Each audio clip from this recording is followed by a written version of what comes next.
Good morning! Hayaka and I were just talking about you.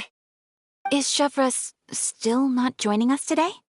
Probably not. We haven't seen her either. Huh? That's such a pity.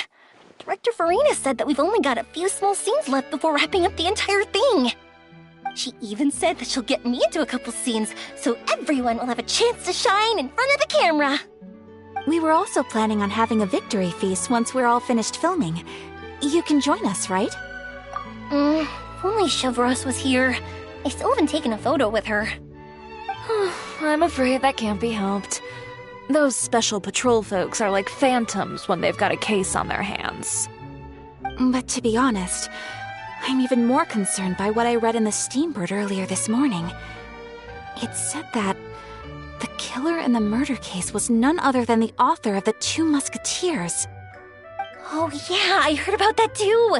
He came forward and confessed his crimes, but gave no explanation as to why he pulled the trigger. We didn't know about this case at all when we joined the film. Is it going to affect the reception of our work?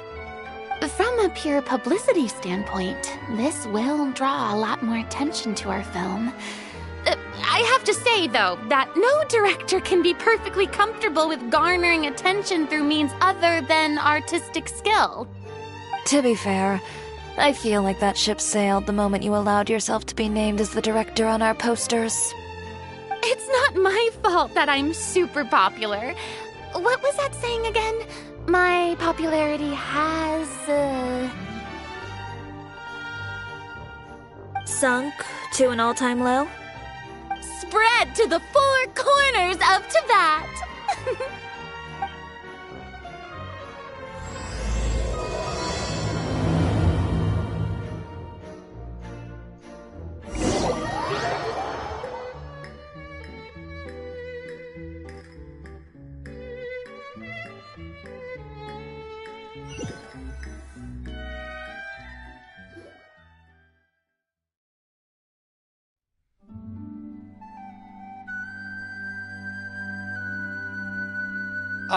Excuse me, everyone.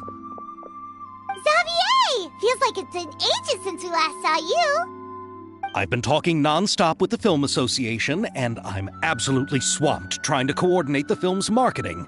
So forgive me for not being around more often, but please believe me when I say that I will make sure everyone's hard work gets the exposure it deserves. Oh, seems like you've been fighting your own battles. Yes, that's one way to put it. Oh, and before we begin the final round of filming, please allow me to finally introduce you to the original investor of our film, Mr. Morris. A pleasure to meet you all. Yes, glad to make your acquaintance, Mr. Morris. We've heard about the issues you've encountered with your financial situation, and genuinely hope that things have taken a turn for the better. Oh, well, the situation has, indeed improved somewhat. Don't worry, Mr. Morris. Accidents and last-minute challenges happen all the time. There's no need to blame yourself over it. The good news is that we're almost done filming now, and I would even say that this is the best story I've ever seen. Is that so? I say that's great news. All right, now that we've gotten all the pleasantries out of the way, let's get this show on the road. We'll mostly be filming typical people and scenery from the streets today to improve the sense of environmental ambiance in some parts of the film. Oh, and there'll be a cameo for Mr. Kamisato and Miss Yoimiya as well. They'll be used to show outsider perspectives on the fates of the Two Musketeers. That's right. Ayato should be here any minute. Excellent! Then let's start with the scenery shots. Camera and clapper loader, you're up. Yep, we'll be ready. Remember, all we need are some wide zoom shots of the streets. If you happen to find some particularly lovely patches of flowers and grass, feel free to grab some close-ups of those as well. Ready? Lights! Camera! Action! Okay, now move the camera slowly. Try to focus on that flower. What's wrong? Just adjust the focal length a bit. Something the matter? But wasn't it working fine for all the days before? Veronique, can we try a different camera? No problem. How about this one? All right, let's give it another try. Lights! Camera! Action!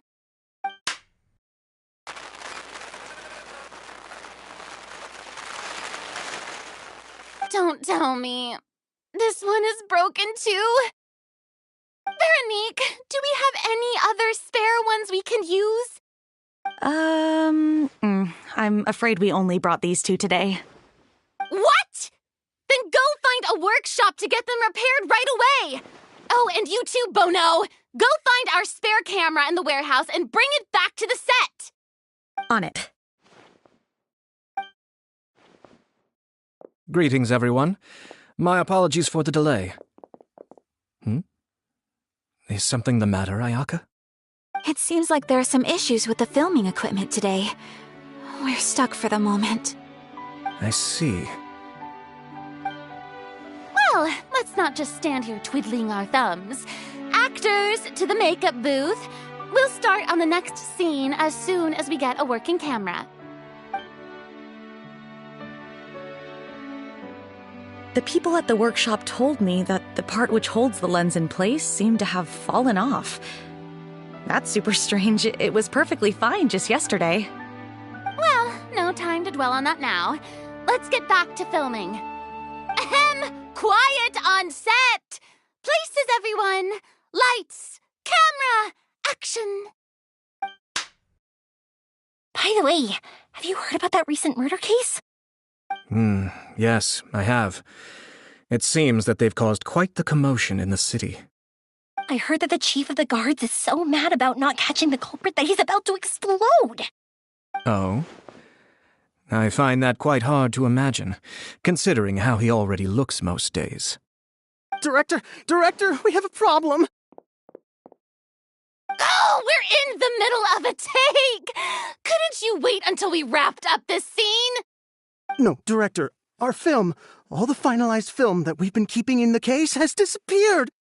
Oh, wait, what did you say? Mr. Bono, please take me to where the film was kept right away. I'm coming too. No, Yoimiya, you have to stay here. Oh. Okay, listen up. Everyone who's not working on this current scene can go with Bono to look for the film. Everyone else, stay put and wrap up the scene. Unbelievable. How could all these problems happen in just one day? We're back.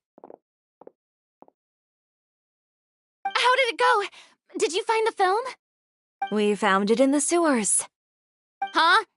In the sewers? Is the film still okay? We discovered it just in time, so we should still be able to salvage it.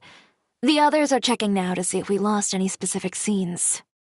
Oh, you scared me for a moment there. I nearly thought we had lost everything. I really don't want to experience that feeling of despair again. Okay, but who could have stolen the film and dumped it there? Could it be, some competitors working on other films? But if they wanted to harass us, why wait until the last day? Okay, we don't have time to really look into it right now. Let's strike while the iron is still hot and wrap this thing up once and for all. Yeah, let's finish it.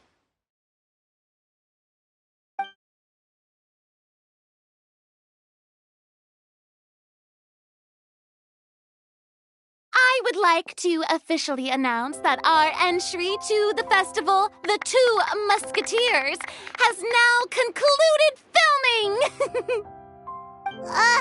Paimon is spent. It's so late already.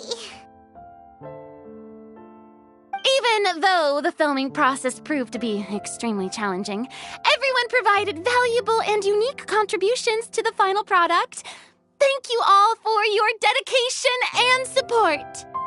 And just like Director Farina, I would also like to extend my most heartfelt thanks to all of you. Really, you've all helped me so much. All right, let's save the awards speech for later, and hopefully also get some rehearsals in before the real thing. Anyway, now it's time to party! Let's all make our way to the beach and have a celebration feast so loud and fun that even the blubber beast will want in. Party, party! Paimon wants to party!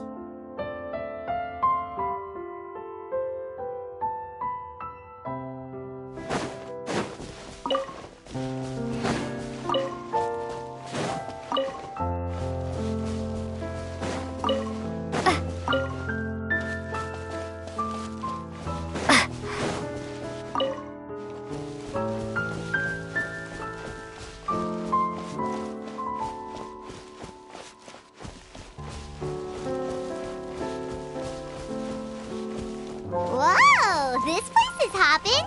Everyone's finally getting to relax after wrapping up the film. Hey, Ayato! How's your work been going? Everything went rather smoothly. Thank you for your concern. Ayato told me that we've already confirmed the dates for some Inazuma Fontaine cultural exchange events. So the next time we visit, we'll be doing so in our capacities as the representatives of the Yashiro Commission. Oh, that's great! Then maybe Paimon will be able to find Fontaine detective novels in Inazuma from now on. Oh, wait. Wouldn't Yae Miko get upset if that happens? That would be stealing some of her business. You've got a point. She's always complaining that light novels have become bland and too predictable after all. The cultural exchange won't only feature literatures of both nations, of course. We have also made plans for cross-cultural engagements in the fields of gourmet cuisine, toy making, and artisan craftsmanship. Wow, Paimon's getting super excited now! When the time comes, be sure to visit and participate in all the events.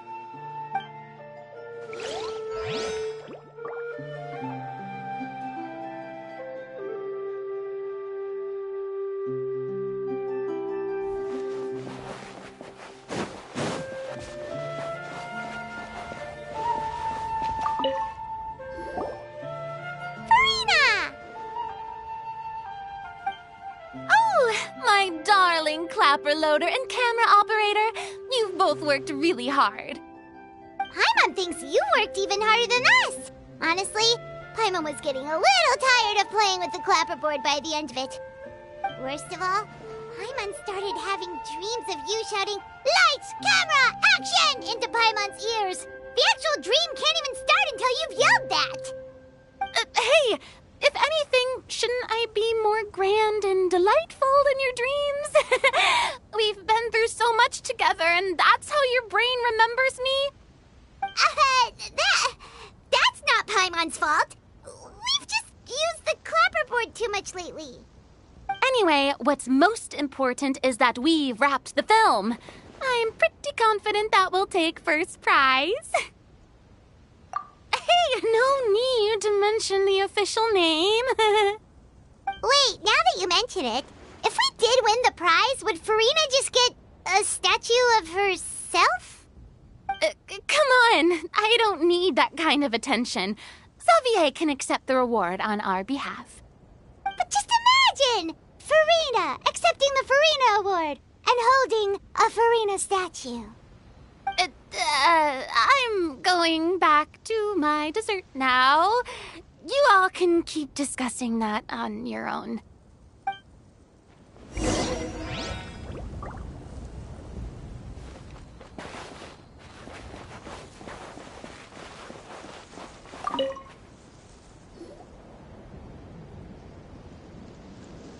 Chiori! Hey, you two. Are you not really into these kinds of big social occasions? Not particularly. But this is still better than Fontaine Fashion Week.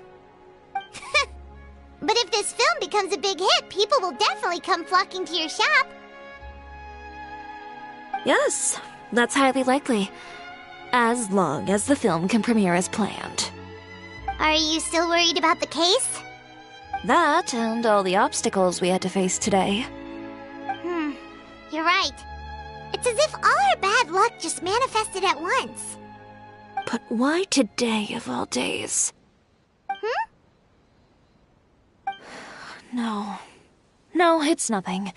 We've already delivered the film to the editors, so there should be nothing more to worry about. How are you doing, Mr. Morris? You having a good time? Well, you could say that. Do you happen to know when the party is scheduled to end? Judging by how much fun everyone's having, I'd say probably not until well after midnight. Is there something that you still have to take care of at home, Mr. Morris? Oh, well, I'm just not a late-night person, so I might take off shortly. Oh, no! Silly me. I almost forgot something super important. Oh, what is it? I prepared a whole batch of fireworks for the party, but I forgot to bring them over from the warehouse. Fireworks, you say? Well, that's, truly a pity. Sorry things didn't go as planned. Could you help me carry them over, Mr. Morris? I won't be able to fetch all of them by myself. Me? Are you sure that you can't find anyone else? I just wanted to make this a surprise for everyone. The warehouse isn't far from here. We'll be there in no time. Pretty please, Mr. Morris. These are some of the best fireworks I've ever made. So I also want you to see them before you leave.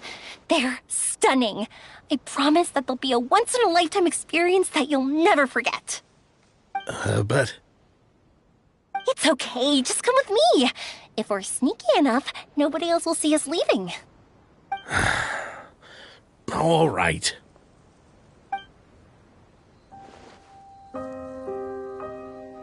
The warehouse is right over here. I moved the fireworks there in advance, so it shouldn't be too much work bringing them back. It's still a ways away from the party. Sorry about that, Mr. Morris. It's probably because I'm used to carrying fireworks all the time, so it doesn't feel like a lot of work to me.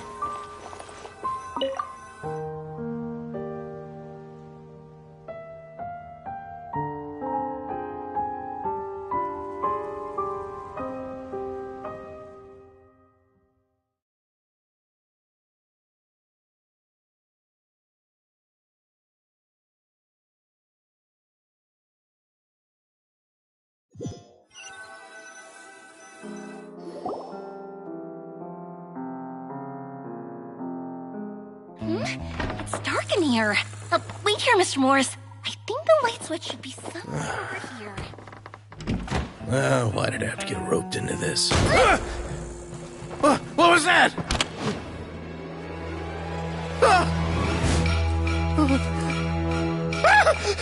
Who's there? Get me out! Get me out of here! Did you really think you'd get away, Morris?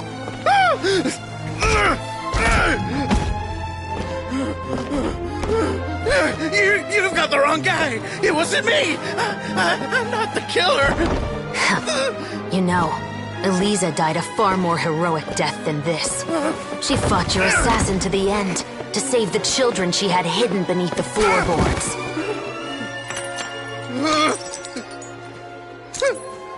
That is Eliza's pendant. The one with a photo of you two inside. The one you gave her. Ring any bells? It's a fake! It has to be! There's no way! No way your assassin didn't destroy it, you mean?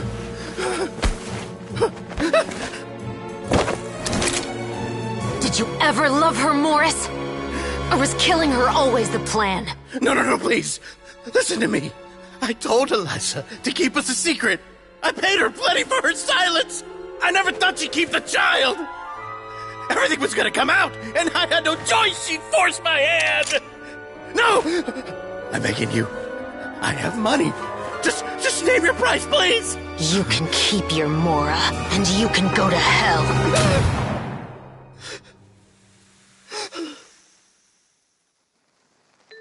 I'm Captain Shovraz of the Special Patrol. Morris, you're under arrest for Eliza's murder. Huh?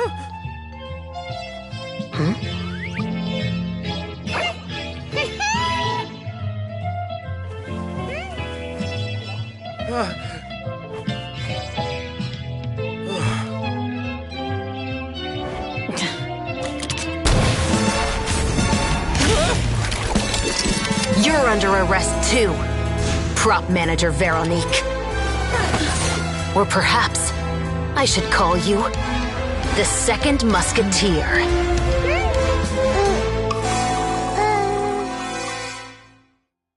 Wait, what's going on? This wasn't in the script. Drop the gun, Veronique. Why? Why would you keep me from exacting revenge on this heartless monster? Drop your weapon. This is my final warning.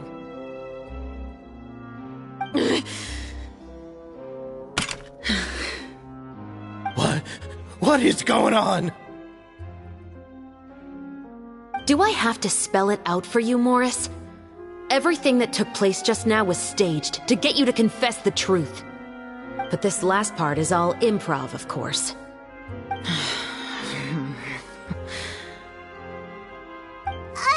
Shovraz, you told us you wanted us to help you stage a play. You never said anything about the Second Musketeer. It's because even I had no way to confirm my theory until now. Thank you for your performance, Yoimiya. Could I trouble you to go and bring in the other Special Patrol members? They should be on standby just outside. Oh, and please tell the other cast members not to worry about us. We'll be rejoining them shortly. On it!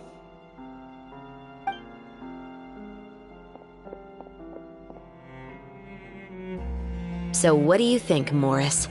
Care to talk about what happened 20 years ago? My patience is limited, you know.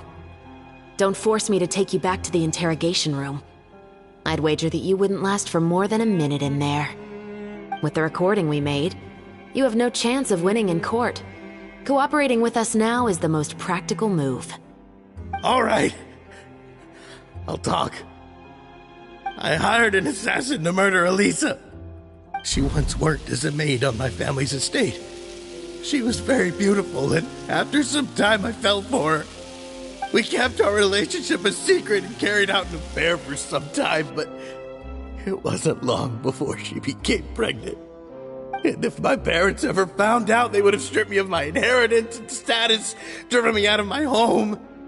I also didn't expect Eliza to insist on bringing the pregnancy to term. She even asked me to leave my family and travel far, far away with her. She believed that you were truly in love with her. I didn't have a choice.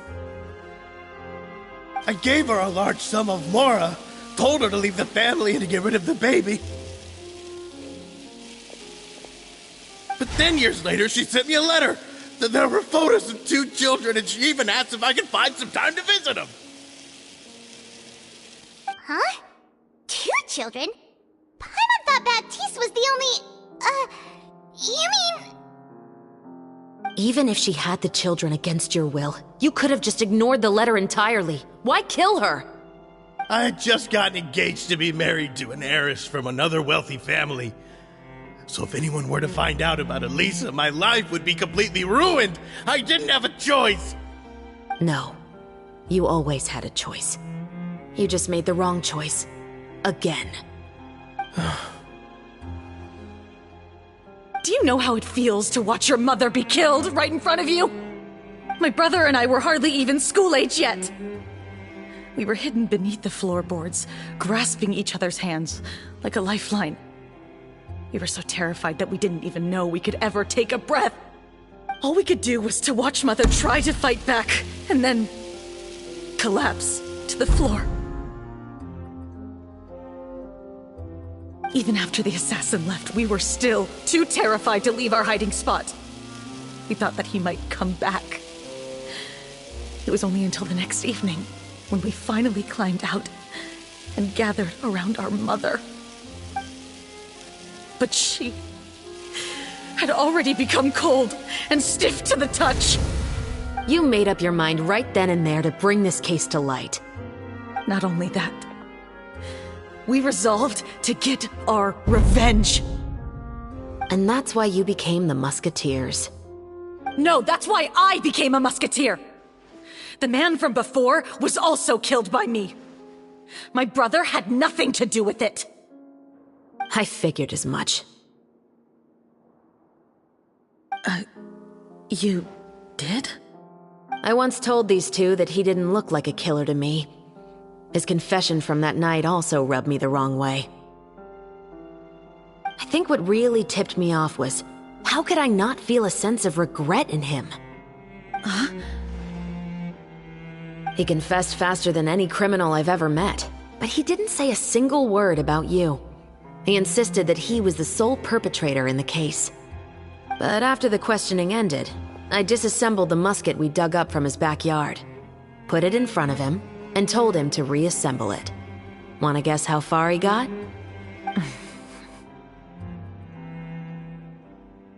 He had no idea where to even start. He's never touched a gun in his life. Based on that, I determined that he was not acting alone. He only surrendered himself to draw our attention and create a moment of opportunity for his partner. So, I decided to play along.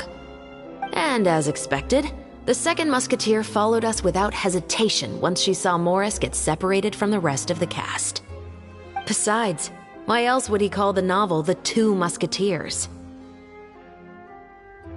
But how did you know it was Veronique? I figured it out the moment Baptiste told me his father's name. That so-called financial crisis was all just a ruse. He just wanted to sign up as the investor and then leave the film without any source of funding.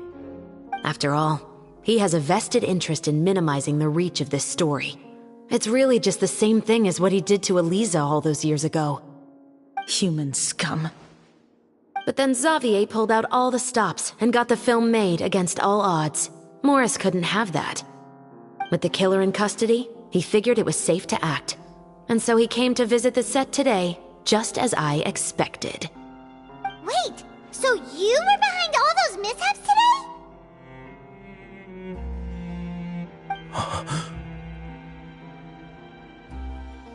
As for the identity of the second musketeer, I assumed they'd probably stay close to Morris and look for an opening. And if they already knew that Morris was the film's investor, then that narrowed the list of potential suspects as well. Furthermore, being the props manager would allow the culprit to avoid scrutiny by purchasing mechanical parts in the name of the crew. With that hypothesis in mind, I went back to check Baptiste's orphanage adoption records. Guess whose name I saw on the same page, just a few lines from his. My brother. He trusted you. As in, he trusted me to perform the deed on his behalf? He trusted you to stand on the side of justice. I am. I thought you could do it as well. Oh, the look on your face when you told him to go to hell. I really thought you'd put a bullet in his brain. You know what he has done. Are you telling me that you'd rather see him spend the rest of his life living like a king in the fortress of Meripede? I will never be able to forget the feeling of my mother's cold, lifeless hands. And you would call this ending fair? Is this what you call justice? I won't lie, Veronique. I did hesitate when your brother first told me about the truth. I wondered. I agonized over whether I should really put a bullet in his head. So why don't you? Because that should never be how justice is carried out in this world. Perhaps, to you, justice is simply reciprocated. An eye for an eye, and a life for a life. But everyone has their own understanding of justice. If everyone were to pursue their own definition of it, there would be no more order in this world. Today, you'll kill Morris, and tomorrow, his children may come for you.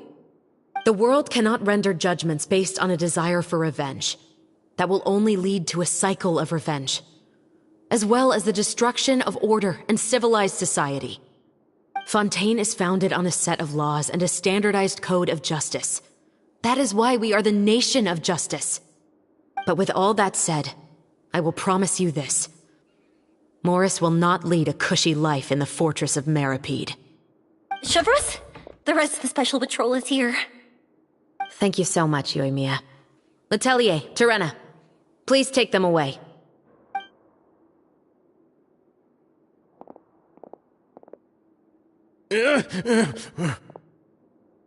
I still can't agree with your reasoning. I know. Justice has not been delivered. At least, not today.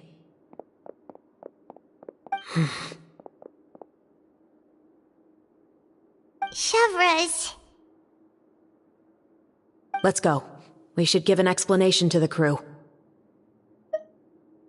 Thank you for your concern. I'm fine. I'm just thinking about the things in life that have driven people to take justice into their own hands.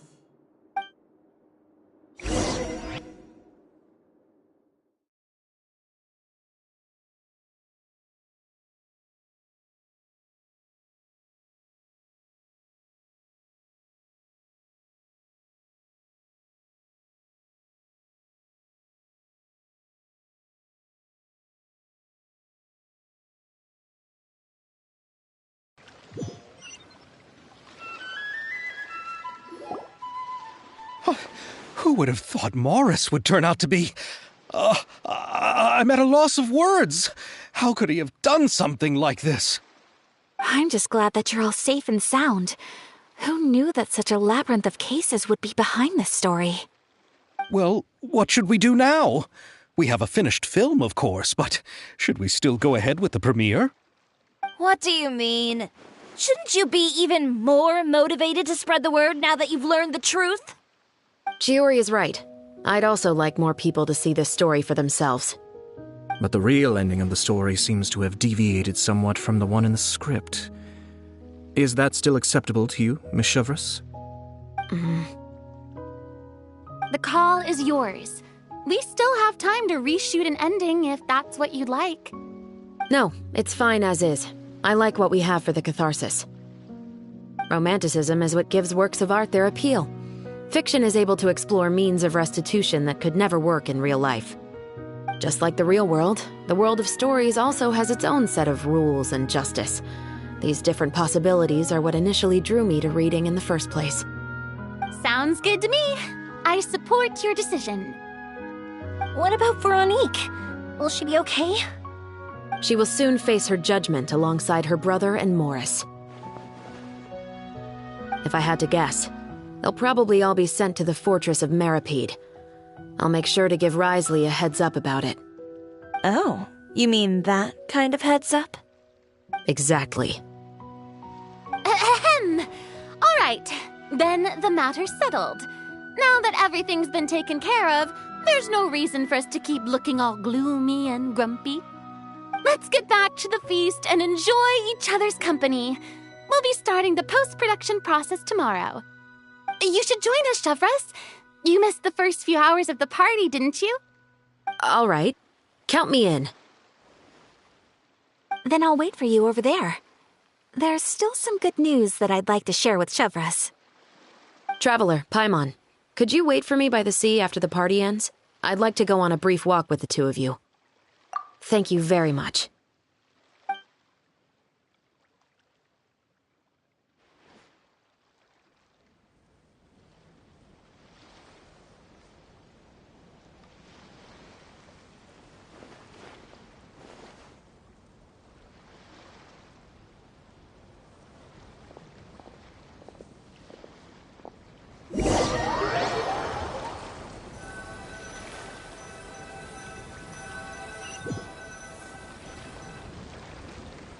Sorry for the wait.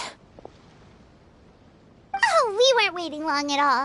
Is there something else you wanted to tell us? No, I don't have anything new to share. I just felt that since you were my investigation partners, I should have another conversation with the two of you.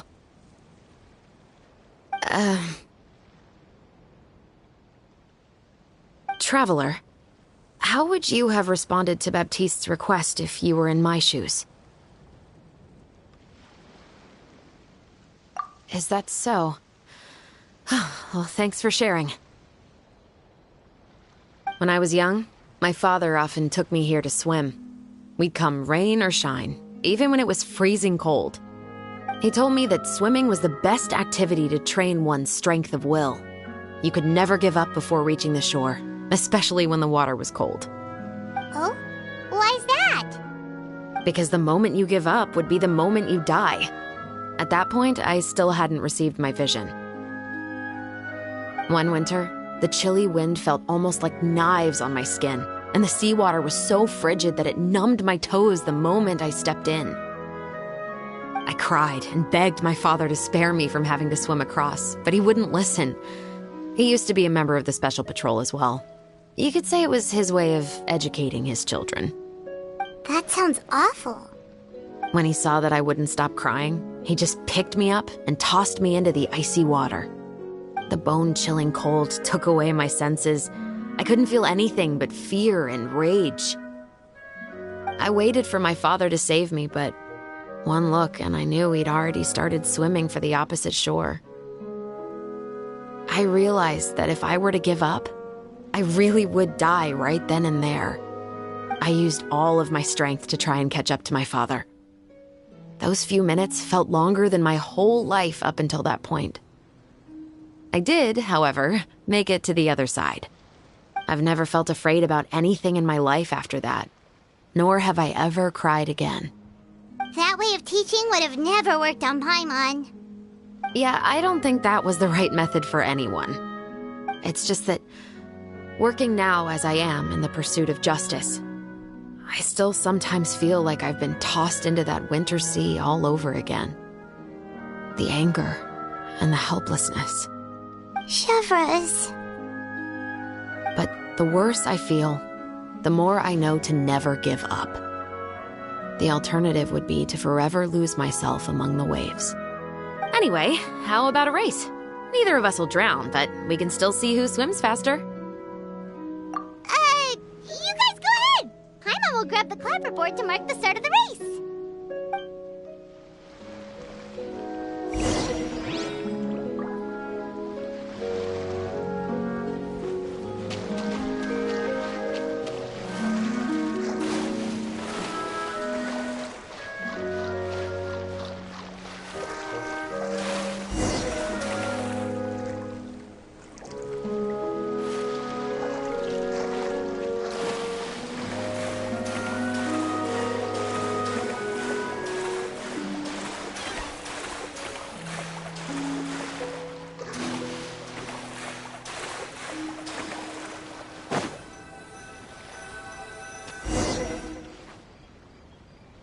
Oh, that felt good.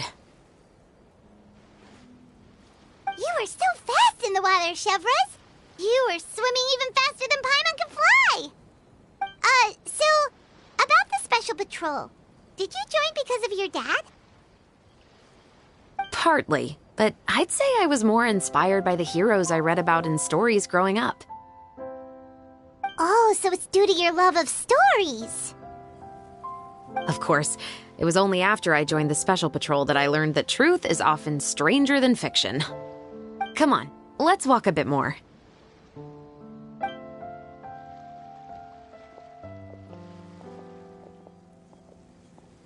To be honest, I do sometimes question whether the decisions I make are the right ones. But I know that no matter what, I must keep swimming. Because the only thing I've got my eyes on is the shore in the distance.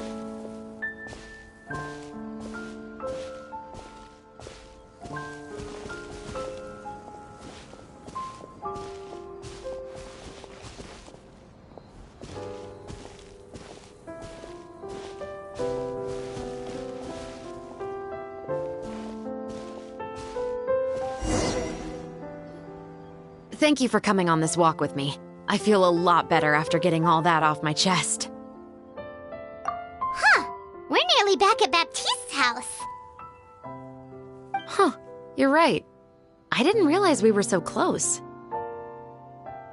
He really did plant a lot of flowers. It's just like how he described it in the story. Huh? Wait. Paimon, Traveler, look! The rainbow roses in the garden. They're in full bloom now.